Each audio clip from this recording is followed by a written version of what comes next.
आज ही Doubtnut app download करें। Doubtnut पर होगा अब आपके सभी मैथ्स, केमिस्ट्री, फिजिक्स और बायोलॉजी डाउट्स का सफाया। बस अपने क्वेश्चन की फोटो खींचो, उसे क्रॉप करो और तुरंत वीडियो सोल्यूशन पाओ। Download now. तो क्वेश्चन है कि हमारे पास असर्शन गिवन है कि एक कॉम्प्लेक्स है, दो कॉम्प्लेक्स है हमारे पास में। पूछा गया है कि ये रिड्यूसिंग इन नेचर है और उसका रीज़न दिया है कि इनके पास में अनपेयर्ड इलेक्ट्रॉन्स होते हैं डी ऑर्बिटल्स में। तो आप देखिए कि आपके पास में पहला कंपाउंड क्या है, CrH2O होल 6 Cl2, और दूसरा क्या है, FeH2O होल 6 Cl2। ठीक है। तो आप जब इनकी Cr की, जैसे आपको पता है कि यहाँ पे कोऑर्डिनेशन नंबर यहाँ पे भी 6 है, यहाँ पे भी 6 है, ऑक्टाहेड्रल ज्योमेट्री बनेगी इसमें भी। ठीक है। तो यहाँ पे क्रोमियम की जो ऑक्सीडेशन स्टेट है वो क्या है, +2। यहाँ पे कितनी है, +2। ठीक। तो हमें पता है कि Cr2+ यानी कि 3d4 सिस्टम, वैलेंस शेल में आपके 3d4 वो होगा इलेक्ट्रॉन्स। इधर क्या बने, इधर बने 3d6 सिस्टम। यहाँ पे 4s2 वाले इलेक्ट्रॉन्स निकल गए और यहाँ पे 4s1 से एक इलेक्ट्रॉन निकल गया और एक 3d5 से निकल गया। ठीक है। तो आपके पास में ये बन गया 3d4 सिस्टम।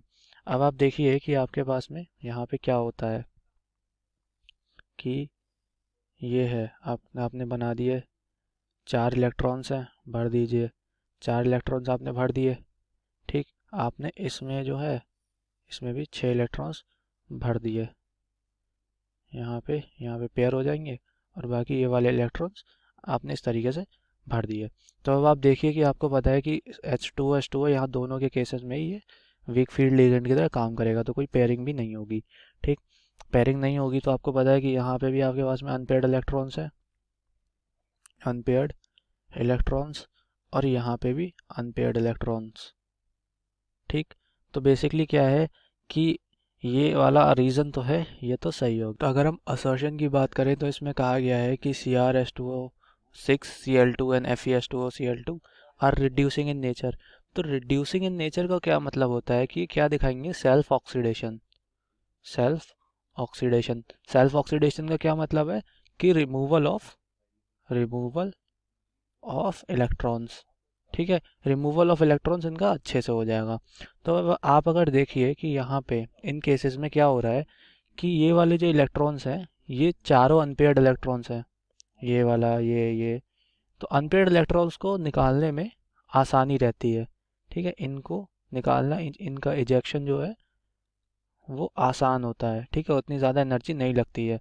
आप इस वाले में देखिए कि अगर आप 3d6 से 3d5 में चाहोगे, ठीक है, तो आपके लिए एक स्टेबल कॉन्फ़िगरेशन मिल जाएगी, तो एक इलेक्ट्रॉन को निकालना आसान हो जाता है। ठीक। तो ये जो है, अब आप इस वाले को, जैसे ये वाला आप देख सकते हो कि क्रोमियम वाले केस में अगर आप देखें कि आपके पास में 4 इलेक्ट्रॉन्स हैं। ठीक। तो आप अगर इनको यहाँ से, ये देखिए कि ये 4 आपके पास में इलेक्ट्रॉन्स हैं। ठीक। पहला, दूसरा, तीसरा, चौथा। ठीक। यहाँ पे कुछ नहीं है। तो अगर आप इसकी CFT के बेसिस पे आप इसको अगर डिफाइन करें तो यहाँ पे देखिए 3 इलेक्ट्रॉन्स, 3 मतलब T2G, यहाँ पे ये T2G हो गया और ये क्या हो गया, ये Eg हो गया। ठीक। आपका पहला इलेक्ट्रॉन गया T2G में, यहाँ पे, फिर दूसरा, फिर तीसरा, चौथा इलेक्ट्रॉन, चूंकि यहाँ पे ये आपका एक लो मतलब वीक फील्ड लिगेंड है, तो चौथा वाला आपका जाएगा ऊपर। तो यहाँ पे पेयरिंग पॉसिबल नहीं होगी। अब ये वाला जो इलेक्ट्रॉन होता है, ये वाला इलेक्ट्रॉन को आप देख लीजिए, ये वाला इलेक्ट्रॉन जो होगा ये होगा हाईली एनर्जेटिक, हाईली एनर्जेटिक। ठीक है। हाईली एनर्जेटिक होने की वजह से इसको निकालना आसान होगा, क्योंकि यहाँ पे हमें इसे आगे पहुँचाने में ही ज़्यादा एनर्जी लगी है। Eg पे ये अनस्टेबल होता है थोड़ा। ठीक है। ज़्यादा एनर्जी होती है, तो ज़्यादा एनर्जी होती है, अनस्टेबल होता है कंपैरेटिवली इनके T2G वालों के। तो ये आसानी से, लाइक इजीली आयोनाइज्ड हो जाता है। ठीक। तो इस बेसिस पे ये वाले जो इलेक्ट्रॉन्स होते हैं, इनकी रिड्यूसिंग जो पावर होती है, वो ये रिड्यूसिंग पावर ज़्यादा होती है, यानी कि ये रिड्यूसिंग नेचर अपना शो करते हैं। और उसका रीज़न ये नहीं है कि केवल इनके पास में अनपेयर्ड इलेक्ट्रॉन्स होते हैं। उसका रीज़न ये है कि ये वाले जो कंपाउंड होते हैं, बेसिकली ये अपने इलेक्ट्रॉन्स दे सकते हैं, क्योंकि ये लो मतलब लोअर ऑक्सीडेशन स्टेट में होते हैं। यानी लोअर ऑक्सीडेशन स्टेट में होते हैं, तो ये हायर ऑक्सीडेशन स्टेट में जाने के मतलब लायक होते हैं, जा सकते हैं, तो इसलिए रिड्यूसिंग नेचर अपना शो करते हैं।